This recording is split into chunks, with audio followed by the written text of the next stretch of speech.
Good evening and welcome to the Hawaii Theater Center. You are joining us for Tuning Up with Iggy and Dave here with the Hawaii Symphony Orchestra. Iggy, how are you? I'm good. It's been 1 week. Busy week for you? You said you had a very long day today? It's been a very long week today. Meetings after meetings? Meetings after meetings, opportunities after opportunities. The future looks bright for the Hawaii Symphony Orchestra. Just hopelessly optimistic at the moment. Well, thank you so much for all your work. I know I get very tired after just one meeting on the computer. I need a siesta or a nap for the whole day, but I know you go nonstop from, I don't know, what's the earliest meeting you've had to attend? This week? Ever. Well, we're getting a lot of things done with our lobbying group, our advocacy group, the League of American Orchestras, especially around the federal stimulus that has been promised the last couple of weeks here. So there's been some pretty early mornings, but that's a good way to start the day. And so today's happy hour, and we're very, very, very lucky, happy, and honored to welcome our special guest, Becca Laurito. Hi. You are the principal percussion player. You actually came to the symphony not as the principal player, is that correct? Yes, I started out on a 1 year as associate principal. And that was in 2017, the beginning of the 2017 season. And then the following season, there was an audition, and I won the principal position. Oh, that's great. So how does one get invited to be part of the orchestra for a year? Well, I had been subbing here a few times. I had been here the season prior, 2016-17, through someone else in the orchestra knew me and gave my resume to the percussionist, and I was lucky enough to come out here a few times during the season prior, so already sort of knew some of the people here, and I think they were in a pinch because the person before had another appointment, so the prior percussionist before me ended up with the Atlanta Symphony, so there was a space open, and I'm so grateful that they ended up calling me. And we're very happy to have you. Dave, if people want to chime in and ask Becca any questions, what do they do? Well, you can text the number on the bottom of your screen here. Very well done. Thank you. And we will take those questions as they come in. And we already have some questions, Iggy. Can I ask one or two here to get things started? Wow, yeah. Yes. This kind of goes back to the beginning. What got you interested in the drums and percussion? How old were you? And I have a follow-up question after that. Those are all the questions I was going to ask. Maybe I can just leave today. Okay, no, please stay. Please stay, Iggy. That's a great question. So I started out playing piano. I don't come from a musical family. My parents, they're supportive, but they're not musical themselves. So I had some neighbors actually that had this beautiful grand piano in their house, and they had kids my age, and I would go over and hang out with them, but then somehow I would always end up by myself on the piano, like tinkering around and making up little melodies. So my first love was piano. And I ended up, after starting piano, going to the Interlochen Arts Camp, and I took this class called Instrument Exploration, and each week was like, we kind of worked on a family of instruments. So we had the string instruments, and then got to try out the violin and cello and everything, and then the brass and woodwinds. And then the last week was piano, percussion, and harp. And I already played piano, so not interested. I really liked the harp because it's set up the same way as a piano, but it's like vertical. But then I saw the xylophone, and it's set up the same way as a piano, but I get to hit it with these things. And I thought, this is way more fun than piano. And how old were you? I was 8. I was 8 years old when I started percussion. So soon after that, I started in my middle school band. I guess that was maybe a couple years later, but got started in sort of the public school music. And so That was, so Interlochen is in where, Michigan? Michigan, yeah. And you grew up in? Chicago area. Chicago. So the Interlochen was a summer thing, or? Yeah, I went to Interlochen Arts Camp. They have like an academy for high school, but they also have a summer camp for like ages 8 to through high school. So I started going when I was 8 years old, and I went for 6 summers in a row. I loved Interlochen so much. It's an amazing place. They have different colored socks. They have different colored socks, right? yeah. Yeah, tell us about the socks. You wear a uniform, and then the sock color is designating your age. Yeah. So I wore 3 different colors of socks while I was there. Wow. So public school music program, but then you must have found your way into a very prestigious youth orchestra, right? Yes, of course, right. Yeah, I ended up playing in the Midwest Young Artists outside of Chicago, and that is something that Dave is also affiliated with. Yeah. How is that?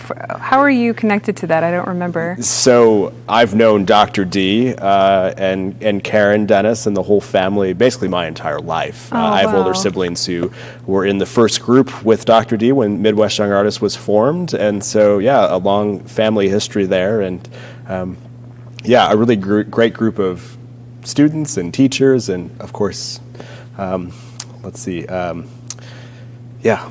It's an amazing program. I was only in it for, I think, 2 years in high school, but youth orchestra is such an amazing thing where, you know, people from different counties and different schools all come together and perform more music because they can't get enough of it in their public schools. And as a string player, I was always envious of the percussion ensembles because part of Midwest Young Artists, the idea was chamber music was a part. You couldn't just be an orchestra. You had to do chamber music as well. And so you were, as a string player, you were put in a piano quartet, as I was, or string quartets. But the percussionist got to work with Sarah Barnes. And Sarah is one of the most fun percussion teachers there is out there. And they always went and won fish off, like year after year. So I was always very envious of the percussionists at Midwest Young Artists. Oh, nice. Shout out to Sarah Barnes. Thank you for all you've done. When you learn the piano, obviously you were learning melodies. When you moved to I guess the first percussion instrument that inspired you was maybe the xylophone. So it was still melodic, or was there a bigger sense of the percussion being a rhythmic instrument?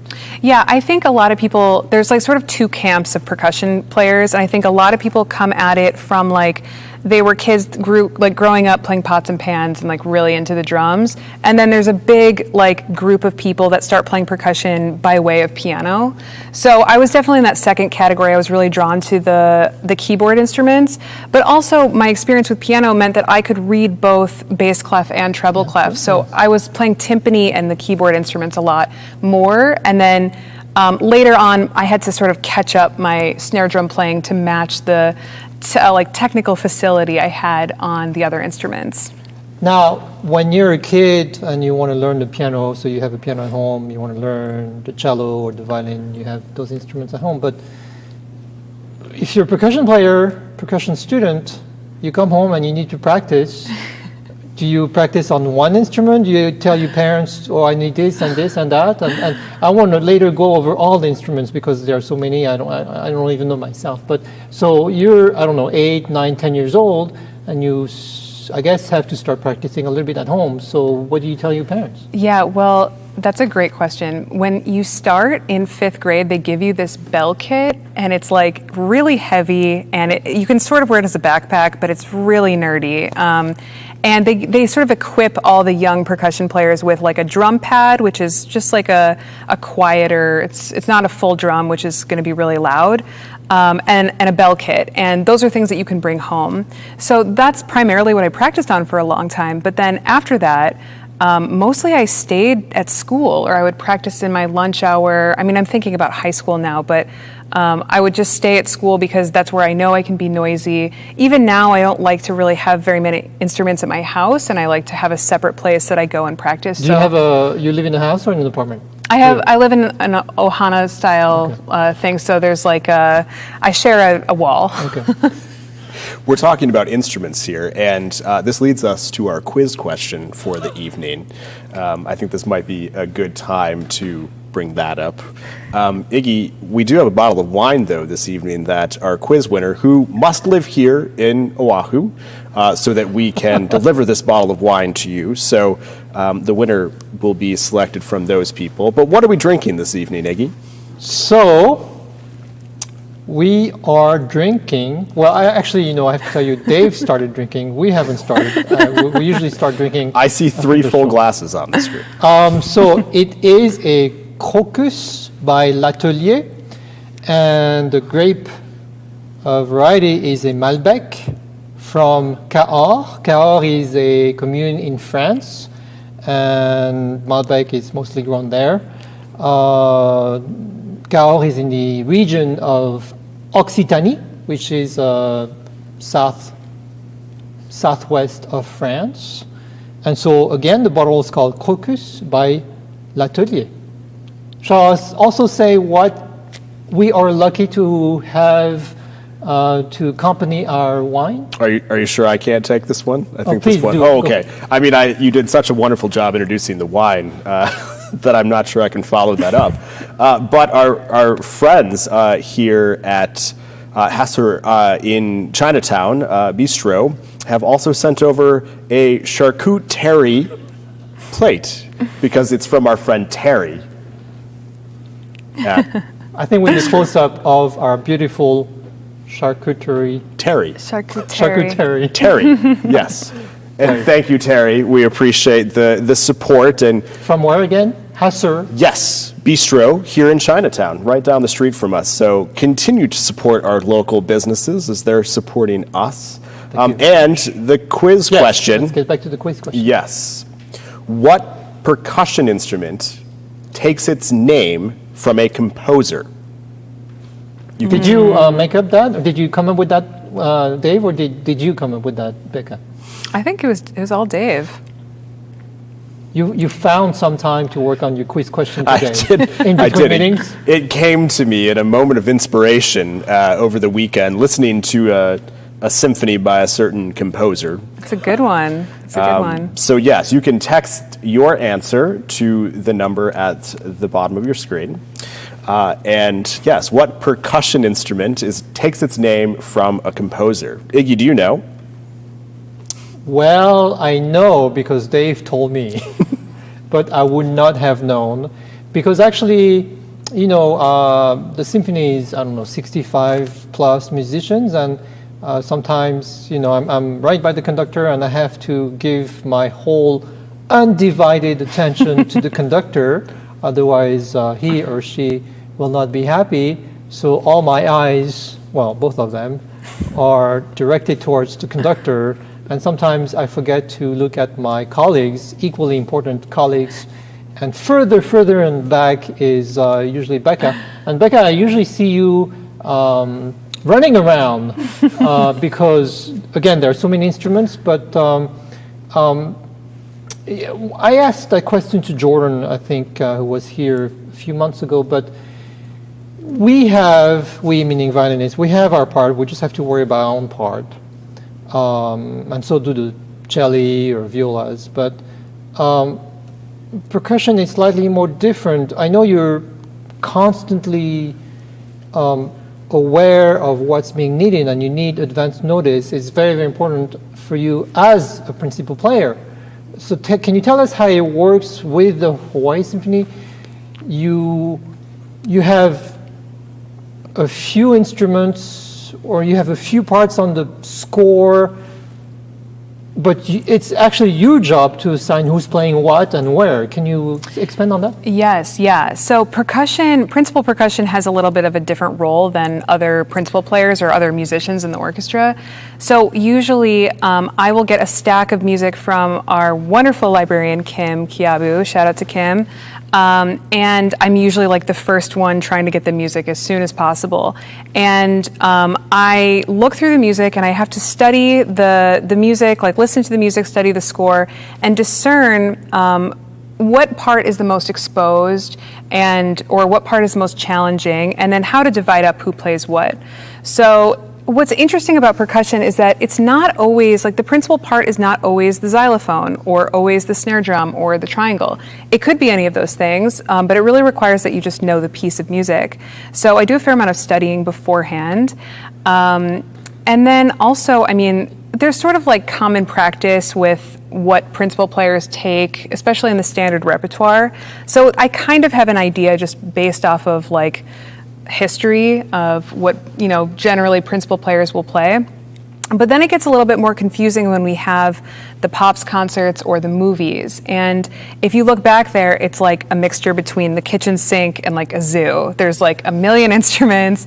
And so when that happens, I have to take a look at the instruments that Hawaii Symphony Orchestra owns and then see, is there anything additional that we need? And then if we need to rent any instruments, finding a way to get them here to Hawaii. Yes. How do we get them to Hawaii, or how do we collect them from another place on island? And yeah, and then if there's a lot of instruments, usually I'll also draw out a diagram of where the instruments will be situated on stage, because there is a bit of choreography involved with like, okay, I have to play the vibraphone over here, and then I have 5 measures to get over there, and I don't want to cross paths with Jordan or Chris, and make sure, I try to arrange it so that we each have our own little pod, but sometimes it doesn't work out that way, and we have to move around, so, yeah. Just quickly, can you refresh, or at least refresh my memory, and name sort of the basic percussion instruments? Because, you know, sometimes I see something, I don't know if it's a marimba, cortalis, or triangle, or et cetera. So sure. Please, go ahead. Just the top 20. Yeah, so I would say the most common instruments that you would see in an orchestra are bass drum, cymbals, snare drum, triangle tambourine, xylophone. And xylophone is the one of metal or wood? Wood. It sounds like clanky bones. Okay. As the xylophone. Xylophone means that's your porgy. Okay. Yeah. That it means wood sound. Xylophone, and then the glockenspiel is the bell set, the small metal one. So those are sort of the main ones. Usually, like even in sort of an earlier piece, you'd see like bass drum and cymbals, and then later on tambourine and other instruments like that. And sometimes you see, what, car wheels? Car wheels? Or, the brake drum, yeah. Brake drums. Oh, yeah, it's like a hubcap. And yeah, we're getting into really modern stuff there. But yeah, I remember that Cindy McTee piece we played. I had a very extensive brake drum part. And where do you get those? Junkyards. So you actually have to source them. Well, Hawaii Symphony has a bunch of them. So I personally have never sourced them myself, but someone has, yeah. And I remember, I don't know if you were here yet, we did an opera by Francis Poulenc, the religious one, and I forgot the name. His name escapes me, but it's the one where at the very end, the nuns are being guillotined. And so 12 nuns, I think. And you had to have a percussion instrument to make that sound. But 12 times, and very loud. And I think it was either Chris, or Jordan, that had to find the right sound. Interesting. Yeah, I don't think I was there for that, actually. The Dialogue des Carmélites. Yeah, the Dialogue of Carmelites, yes. Speaking of... Guillotine? No, I was going to say snare drum. We actually had an early question from Charlie. This one came in before the show even started, so I want to make sure we get to this one. Do you enjoy playing Ravel's Bolero? That's a great question. I've played it once. I've played the snare drum part in Bolero once, and I wouldn't say enjoy or not enjoy. It takes a particular amount of focus. It really is like 4 seconds of material that you're playing for 15 minutes. And so you have to just get into a zone. And the one time I've played it, the conductor, Peter Unjen, had me play, he wanted me in front. So I was in the first row with the violins, and I was sitting on a stool, so I wasn't completely. I mean, I felt just very like sort of vulnerable, like being up front. I'm always in the back, and so I felt really on the spot. But I think if it sort of requires I don't know, you have to really tune in to what you're listening to, but also zone out so you can just stay the course. And Peter Unjan has been here conducting a different program, so we very much enjoyed having him. You mentioned that you were in the front of the orchestra, and that's something I wanted to ask you, and I'm sorry, I know sometimes I ask the same questions, but I'm very curious.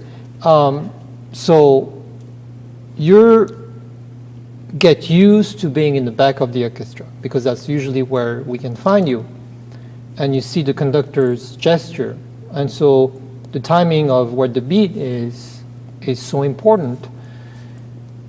There are times when maybe you're in the front of the orchestra. Do you feel like you have to adjust to the distance from the conductor? Do you feel like you have to adjust to the conductor? Do you feel like when you perform for an audition, and when it's just you, and when you have to perform with a group of people, it's different? Do you feel like if that group of people is just other percussion players, it's also an adjustment? Or if that group of people is maybe a group of string players, all the beat and the rhythm, is there an issue about being malleable and having to adapt a lot? Yeah, I mean, those are great questions. I think that's definitely sort of the ultimate, is to listen to the people around you, and just being able to adjust and being adaptable is so important. But I will address the issue of being in the back, and in comparison to the conductor in the front, I absolutely anticipate the beat and play a little bit on top of the beat. We are an orchestra that tends to play a little bit behind, like on the back side of the beat. So I don't need to push so much, but I do notice when I play in other groups, I'll need to anticipate a little bit more.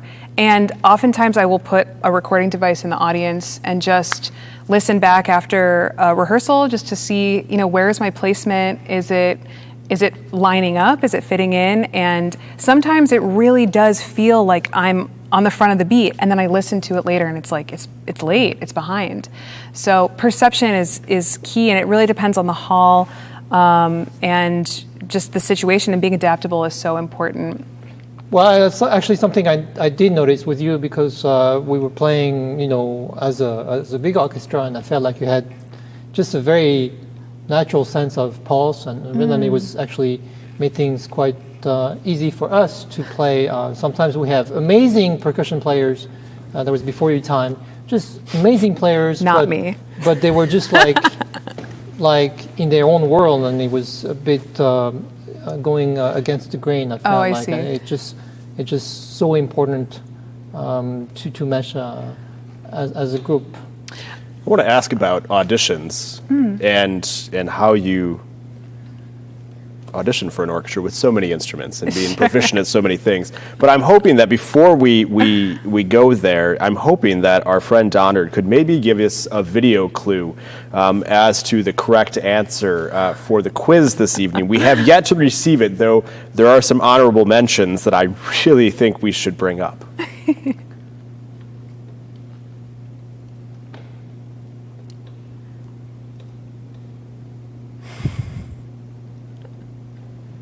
Is that gunpowder? They put powder on it, yeah. Yeah, I think that was a special effect. So it's an effect to create an illusion. Yes. So we're talking about what he hit. We're not talking about the hammer, right? Well, Or do those two come together? I don't know. They might. I think it's sort of It's a package deal. it's a package deal, yeah. Yeah. It's like a violin and a bow. You can't play one without the other, right, Iggy? Well, I guess not. Yes. Yes. okay. So it is not the theremin, Jason. That is a great. Oh, that's a that was a good one. That was named after the inventor Leon Theremin. I don't know if he composed anything though. That's interesting. I don't know if that would be considered a percussion instrument. Oh, okay. There's no striking. There's no. I think of it as very similar to a violin, honestly. The spatial awareness. I would love to learn how to play theremin. So back to auditions. You mentioned pots and pans earlier tonight, and I've actually sat in for a percussion instrument. You were sitting on my audition, yeah. And years ago, I think when we had auditions in Chicago, actually, I listened to a lot of percussion players, and I'd be like, it's out of tune. No, it's not. No, but when you had excerpts like crash cymbals and things like that, and in all honesty, I just felt like it did sound like sometimes chef in the kitchen just banging on pots and pans. Those who were not very inspiring. I mean, it's just hard to define what is the difference between someone who sounds like he's cooking in the kitchen and someone who's excels at the excerpts. Sure. Yeah, I think that's a great question because especially it's really easy to start playing percussion. Like the learning curve happens later. It's very easy to create a sound compared to like the oboe or bassoon. Like it's hard to start. But I think the learning curve happens later when we're trying to hone in our sounds and everything. So there's a couple things. I think immediately of just even before and after playing, sometimes people don't have a lot of control and they kind of like, it ends up bumping things, like the cymbals bump things. And for you to actually set a tambourine down without any of the jingles moving requires a very steady hand. So things like that, if it sort of accidentally bumps something or you just kind of jerk your hand a little too quickly, that can have an effect of like sort of clumsiness in the kitchen. But then there's the whole other aspect of like tone quality and spending time actually figuring out how to create the most beautiful sounds on the cymbals. And it requires practice. And there's, different angles at which the cymbals are situated when I strike them. You have to avoid, so cymbals, there's usually like a pocket. It's like a plate, and in the middle there's a little rounded part. And if those rounded parts come together perfectly, you get an air pocket. And that sounds terrible. So just, having the awareness to placement of your hands and everything. And it's kind of obvious sometimes, I think I remember playing Dvorak Symphony 8 maybe, and there's this and then at the end you hear the cymbals, and it's very, very delicate in a way. Triangle, what makes a good triangle player? Triangle is deceptively really difficult. If you think about it, it's a little tiny piece of metal, and try just like delicately getting the exact same sound out of a tiny little piece of metal every time. When you start hitting it, it's not, the piece of metal isn't vibrating yet. So that means after it starts vibrating, you have to adjust your touch so that it's less. It rings more when it's already vibrating. So there's a lot of like touch sensitivity stuff with, especially the metal instruments. It's fascinating. So how do you learn to control that? I mean, is it like you've got to sit down and practice playing the triangle? and how many hours do you do that? Oh man, I mean, cumulatively over the course of several, I've probably spent a few hours playing triangle, but I tend to do like 5 minutes a day type of thing. I don't spend usually like a huge block of time unless I've got a big part. I mean, we played this Nutcracker thing recently and I wanted to make sure that my triangle sounds were nice. So I did a good 20 minutes a day for a week leading up to that. And that's how it looks like when I'm performing. It's like rarely do we need to have everything worked up at the same time. But auditions are a different animal when you need to have like everything in like tip-top shape all for the one day. And when you come to an audition, do you bring your own triangle? Yes, I bring as many instruments as I can because I want to control as many variables as possible. So I bring my own tambourine, cymbals. Sometimes they want you to play their cymbals to see how you adapt. I bring my own snare drums and triangles and any other small things. I don't bring a xylophone. You have to go there and play theirs. And yeah, and I think part of it is how do you adjust and how do you adapt to playing on unfamiliar instruments. So if you have players taking auditions on the mainland, I don't know, let's say you live in Chicago and you have an audition in Detroit, would you have percussion players carry big instruments? I've seen someone before bring a glockenspiel to an audition. It's not very common. I think it's just part of the game of being a percussionist, just to get used to playing on different instruments. It's just another skill that we have to learn how to do. That one guy who brings his own glockenspiel. Yeah, he's got it in the warm-up room where we're all like, headphones and like playing on pads, and he's like wailing on a metal instrument. So, let's go back to your formative years, your 8, 9, 10, 11, 12. Mm-hmm. At what point did you say, this is what I want to do in college? It probably wasn't until I was in high school that I realized I really wanted to continue studying music. I just loved it, and I took every opportunity I could. My high school had a really good music program, and I was in orchestra and band. I think there was like a chamber orchestra that I was also a part of, and I was doing things after school, and I just ended up spending all my time doing it. And things like solo and ensemble and youth orchestra, it just became clear that this was the path I wanted to take. And you went to some very, very famous schools for percussion. I know the last one you mentioned, you went to Temple, but tell us about your college years. Sure, yeah. I started out my undergrad at Northwestern University, and then I stayed in Chicago for a few years after that, and I freelanced. I did a lot of contemporary music, new music. I taught at the Chicago Youth Symphony and sort of pieced together a little bit of a freelance career, and then decided I really wanted to pursue an orchestra career. And I went back to school, and I went to Temple University in Philadelphia, and then I came back to Chicago and spent 2 more years in a postmaster's degree at DePaul.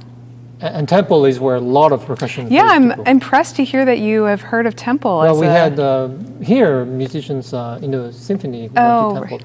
But just briefly, you mentioned a new music ensemble in Chicago, and you mentioned before that our orchestra, sometimes we play behind the beat of the conductor. Do you find that when you're playing new music with a group that consistently does new music on a regular basis, you guys are very much on top of the beat? That's interesting. I guess I haven't. I feel like that probably would be the tendency. Mostly when I was performing new music, it was in much smaller, like chamber groups. And I think it's a little bit of a different animal, just making sure that you're listening to the people around you and matching your sounds. But then also contemporary music has this additional challenge of like the music is like really graphic, and you kind of have to learn how to like interpret a different language. Mm-hmm. Have you performed clapping music? I have performed clapping music, yeah. That was for a concert for Dal Niente in Chicago. Yeah, absolutely. Can you tell our audience what clapping music is? It's it's a piece of music where there's 5 people clapping the same rhythm, and it's minimalism. So the idea is that you hear the same rhythm, and then it goes in and out of phase. And what's interesting is to hear the same rhythm sort of overlapped on top of itself, and hear the different variations and different rhythms that emerge from that bass rhythm, if that makes sense. Yeah, I think that was totally. Yeah, that was great. Yeah, much better than I could have done. Yes, absolutely. Dal Niente. Awesome. Becca, sorry. So we talked about all the percussion instruments that we use in orchestra. Are you fascinated by other instruments globally around the world, or about other players, maybe not just professional players, but maybe rhythms and drums in other parts of the world? Yes, I am obsessed with tabla, the like Indian drum, where the performer speaks the rhythm that they're going to play, and sometimes they can be really lengthy, and then we'll just repeat it exactly for like 4 minutes straight on the drum, and it's really impressive, and I think it's really cool, and I'd love to learn how to do that. Because tabla is a drum that the top of the drum, it's played with your hands, and the top of the drum you can manipulate the tension on the top of the skin, correct? So that you can change the pitch just like you can with your voice. I've had the chance of performing with a number of tabla players, and I'm always just amazed at their solos. It's mind-blowing to me. And also the rhythms that they speak, there's specific syllables that correspond to different hand techniques, and I think that's so cool. It's very cool. We may need to throw some tabla music up on our playlists as we get there this evening. It's amazing because you think of the oldest instruments, probably the voice, but probably percussion instruments were the first thing that mankind came up with. Before we get to the new music, off the beaten path as we've been calling it, we still don't have an answer for our quiz question this evening, so it looks like we might be... Shall we narrow down the time era? Yeah, we have, can I just name some of my favorites? First and last name. First name, Tim. Last name, Timpani. Got it. I did enjoy that one, Kathy. I was with you. The Wagner tuba, however, not a percussion instrument, as much as some of us wish it was. So, still missing. Should we give a few more hints about this? Yeah, we can. Sure. Yeah? Sure. Okay. It is used at the end of the 6th symphony of this composer. Oh, and then it's on your screen again. I like the timpanist sort of ducking for cover. And the whole orchestra stopped. Oh, no, they still keep going. No, they're still playing. And what stands out to me in this video is how close everyone is sitting. It's amazing 10 months into this that is now my visceral reaction to that is... Too close. Too close. Oh, yeah. Yeah, too close. Especially with a loud instrument behind you. Is noise a factor? I mean, because I was telling you, I had one of my best friends in junior high was a percussion player. And so I went to see him to his practice room, and there was percussion instrument, there were timpani, and I stayed there for a couple hours, and my ears, when I came out of the room, was ringing. How do you manage your ears? Yeah, I when I practice, sometimes I wear actually like shooting range headphones, which like eliminate the sound a lot. And I have some friends that wear earbuds when they're in rehearsal. I don't tend to do that. I don't like, I like to actually hear what's happening. Yes. And I've had my hearing checked a few times, and so far, no problems. My hearing, I would imagine, would have, disintegrated by now, but it turns out my hearing is still very acute. So I take care. I probably could take more care. We could all. Of the beaten path, Dave? Yeah. Or do we have questions first? We do have some more questions coming in, but I realize that the person I thought had the right answer is actually Ron, our wonderful assistant helping on the other side of the computer. So, still looking for that correct answer. Let's talk a little bit about music off the beaten path. What is the beaten path segment anyway? Well, it's evolved. You coined this term as we were in the first week. Music that is outside the perhaps normal traditional Western canon. And we have been sharing some of these recordings on our website, on the Tuning Up page. So if you're interested in hearing these sorts of things, and perhaps we'll see them on some concert programs in the near future. Who has the honors of starting? Oh, I think it's Becca. Becca, sure. What is your piece of choice? The piece I'm sharing today is by a composer named Gabriela Ortiz, who's a Mexican composer, and the piece of music is called Tambuco, and it features a percussion ensemble quartet in front of a full orchestra with also a full choir. I've performed a couple of her works before, and I love her music. It really combines like folkloric Mexican instruments and sounds, and she blends it really beautifully with sort of like the classic, classical orchestral scope, and it works really well. Gabriela Looking Ortiz. forward to it.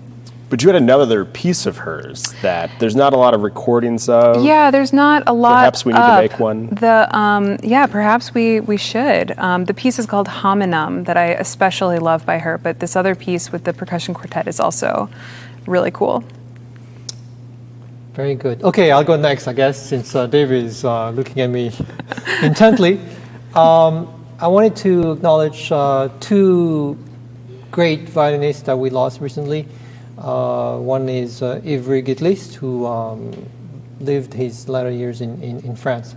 But the other one is Camilla Wicks, who died at the age of 92, I believe, American violinist, fantastic, born in 1928, I believe, and had an amazing career about the same time as Jaha Heifetz, Zino Francescatti, early Isaac Stern, Nathan Milstein. So being a woman, having her early career in 1950s, I think she made her debut at age 13 at the Hollywood Bowl or something like that, and played at Carnegie Hall in her 20s, I think. So might have had a bigger career if she had been a man, perhaps. Anyway, so they ran articles in the New York Times and Washington Post when she passed away in late November, and she said that she had a big career and she had 5 kids also. So at some point she had to spend more time raising her children. But she said that early on, when she was performing all over the places, she usually had a baby in her stomach when she was performing the Brahms Violin Concerto. But anyway, the piece I had in mind, she recorded, I think, the William Walton Violin Concerto. William Walton wrote that concerto for Jaha Heifetz, actually, but she played it very beautifully. And so William Walton, Dave, is famous for writing a violin concerto, which is not performed very often. He also wrote a cello concerto, but he's very well known for writing a viola concerto. Have you played that concerto, James? It wasn't my favorite. It just didn't really lay well for me. But it's like the plight of a composer who writes a viola concerto. It's like, oh, yeah, he's the one who wrote the viola concerto. He actually wrote a beautiful piano quartet when he was quite young. As with other, Mahler, for example, also wrote a piano quartet at a very young age.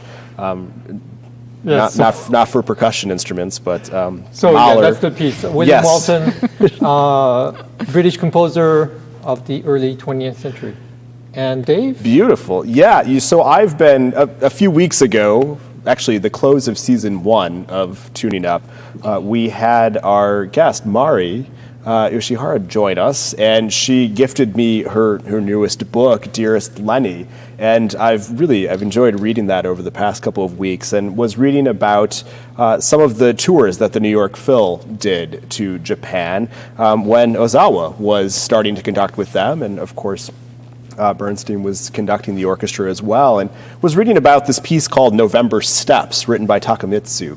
And I had not heard it before, but it was written in 1967 for the 125th anniversary of the New York Philharmonic, and was toured to Japan with Ozawa conducting.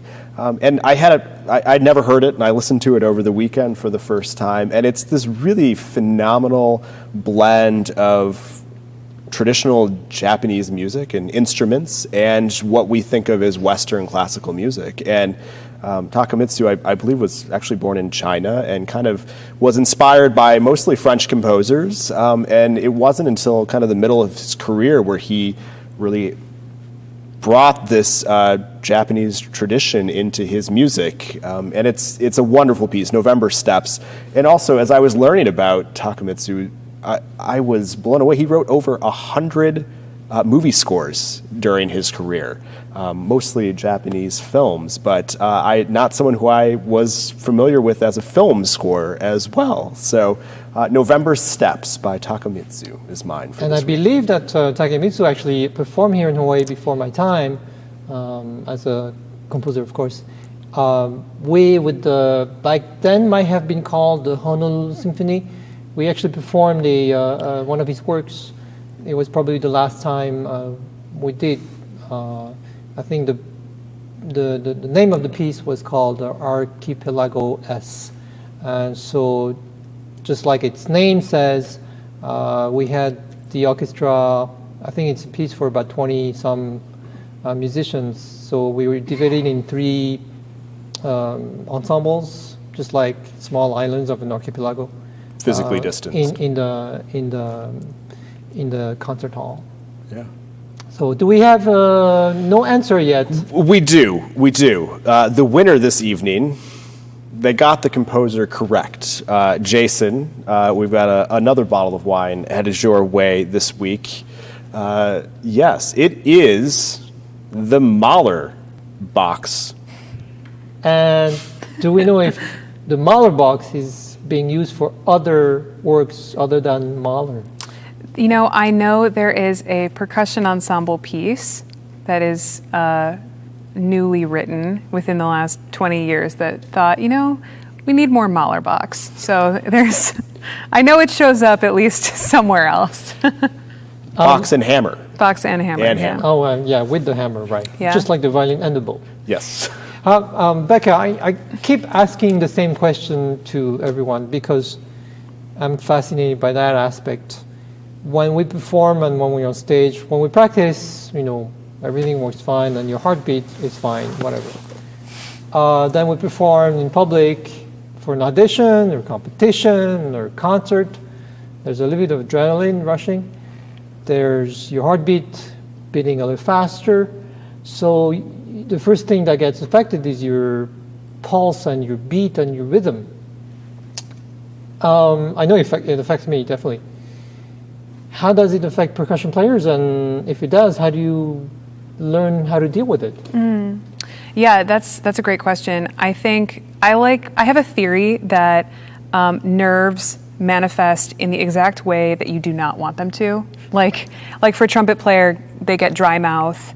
I don't think I get dry mouth. I mean, maybe I do, but I just notice that my hands shake or my hands get sweaty.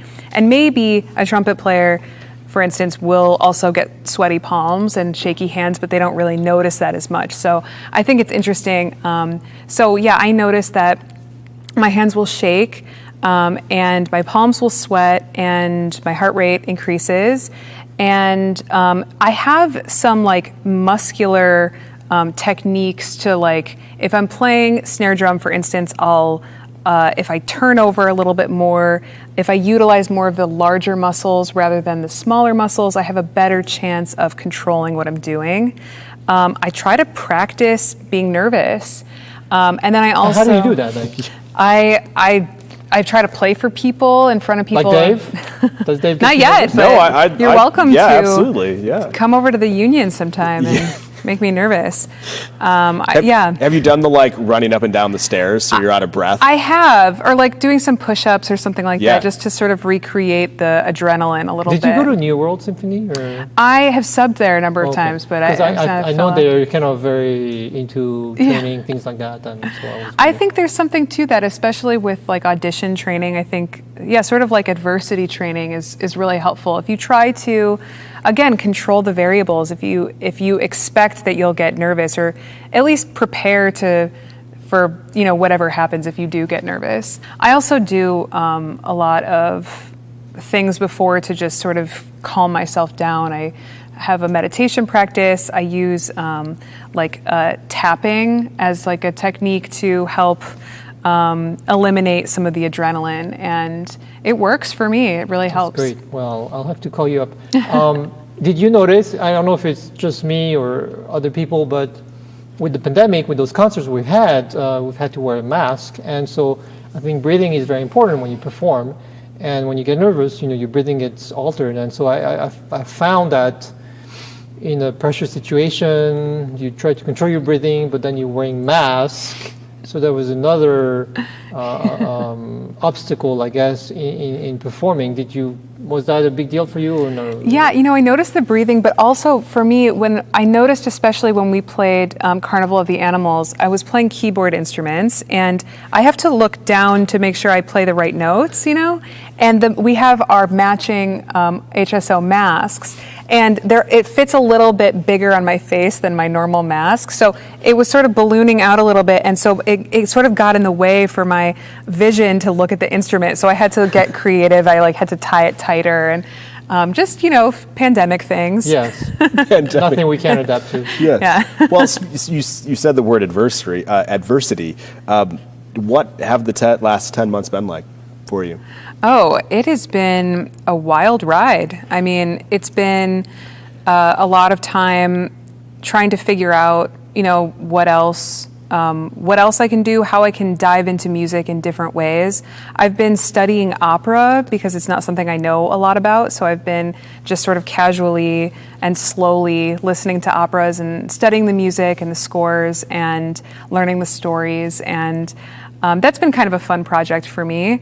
I also enrolled and completed a certification as a health coach and nutritionist, and have started a coaching practice. Mm-hmm.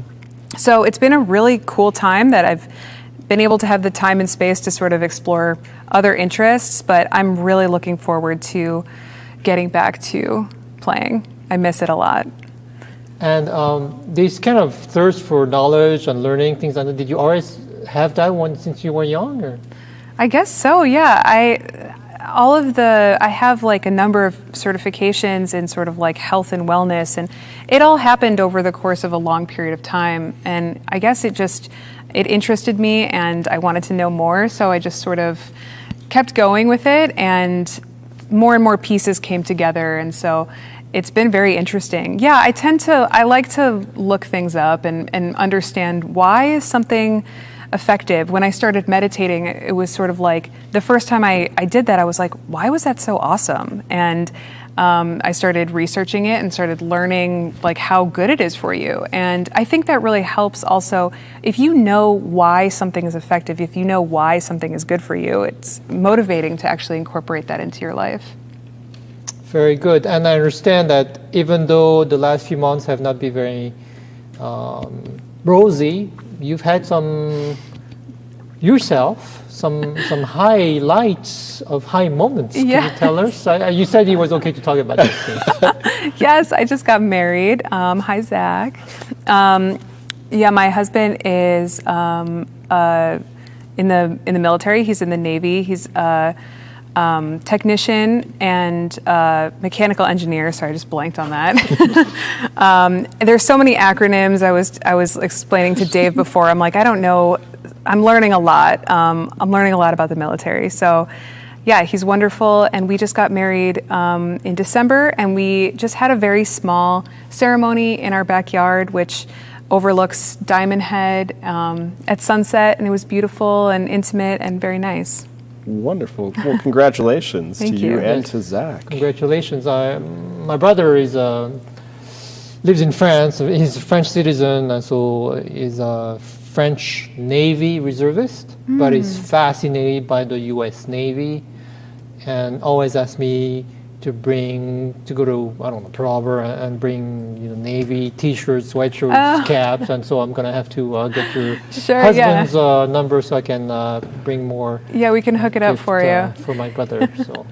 Yeah, a whole ship. That's great, yes. Aircraft carrier, yeah. So this is a question that I like to ask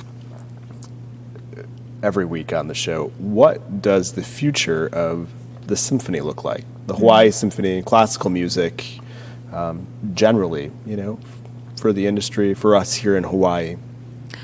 Wouldn't we all like to know? My personal opinion is that we are going to shift to more virtual concerts. I think it's sort of inevitable. We have amazing technology at our fingertips, and I think it's just sort of, it's the future of music.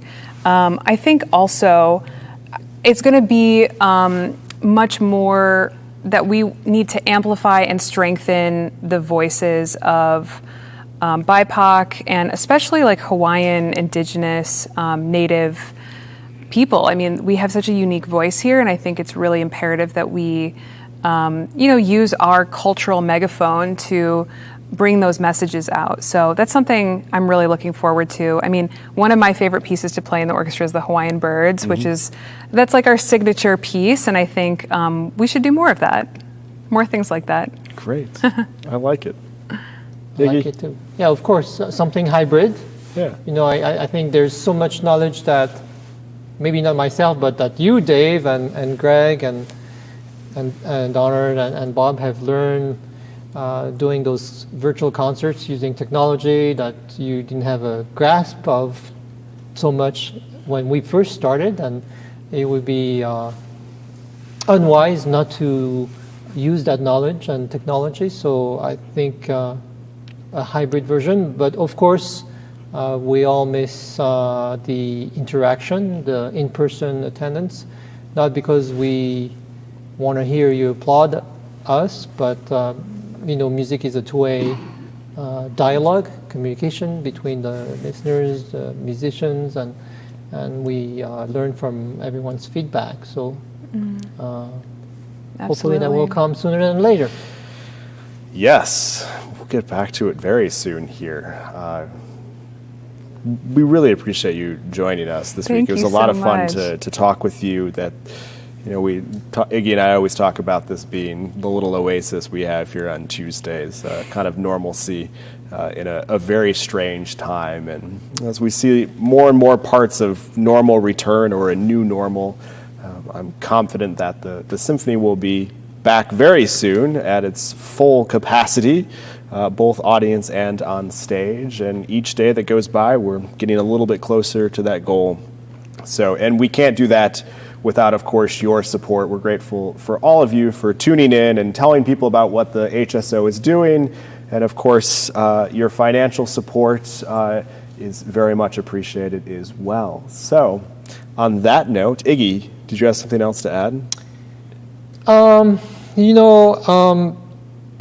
Getting back to the percussion instrument, there's something so not religious, but it's ceremonial. I mean, it's you have to have.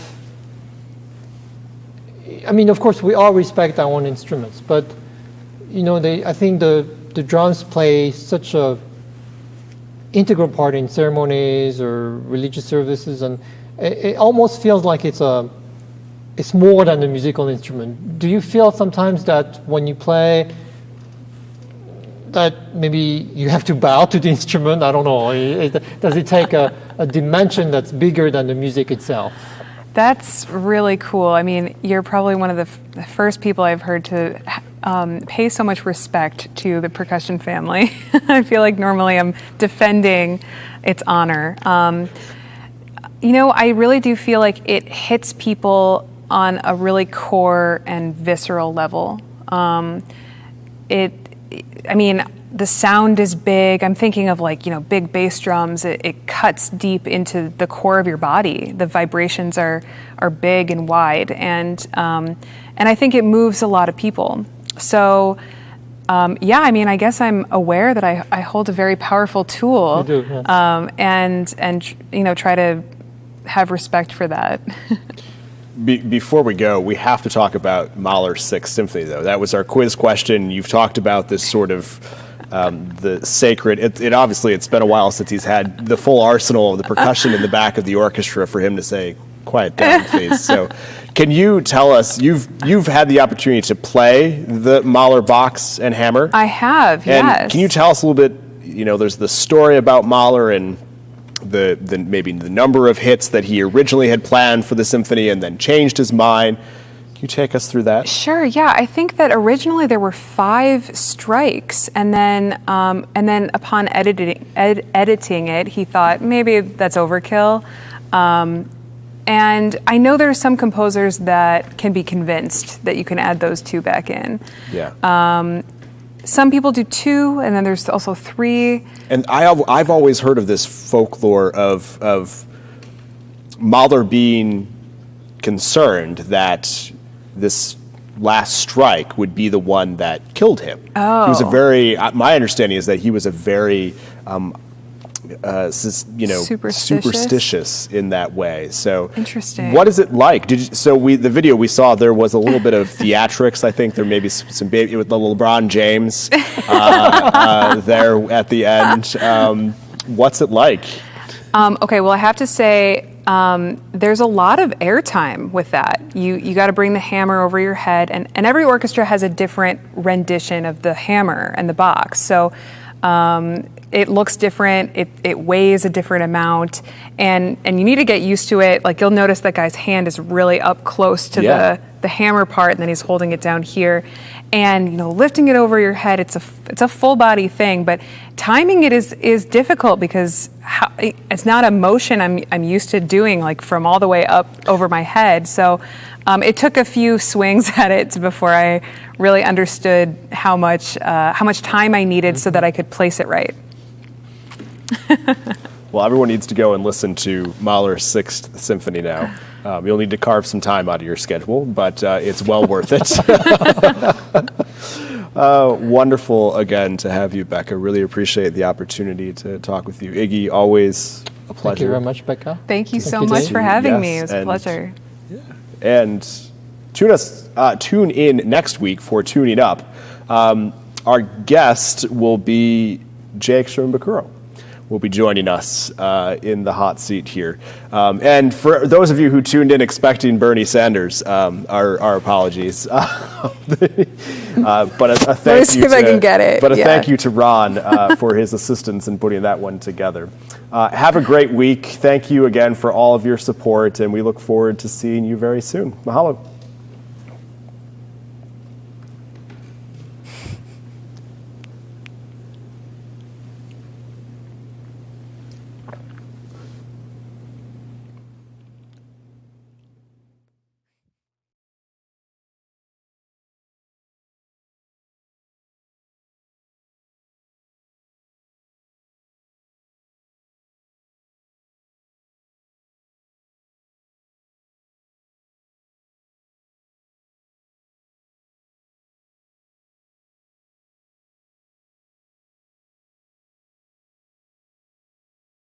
Life changed so fast. During COVID, we've had a chance to think about what's really important in our lives. The arts are an expression of what it's like to be human. To feel, to help us make sense of our world. Does it mean anything if no one sees it? Training and dedication are stronger than any virus. We all need to express ourselves. Keep doing the things that make you happy. So when the lights come back up, we'll all be ready. For the last 24 years, your nonprofit Historic Hawaii Theater has helped millions of people explore and experience the wonder of music, theater, and culture. From school plays to Broadway shows, from the Brothers Kaz to the Beach Boys, we've transported you from Hawaii to the moon and back. Won't you become a member today and help preserve this last remaining historic show palace? Go to hawaiitheater.com. Become a member today. We can't do it without your support. Mahalo.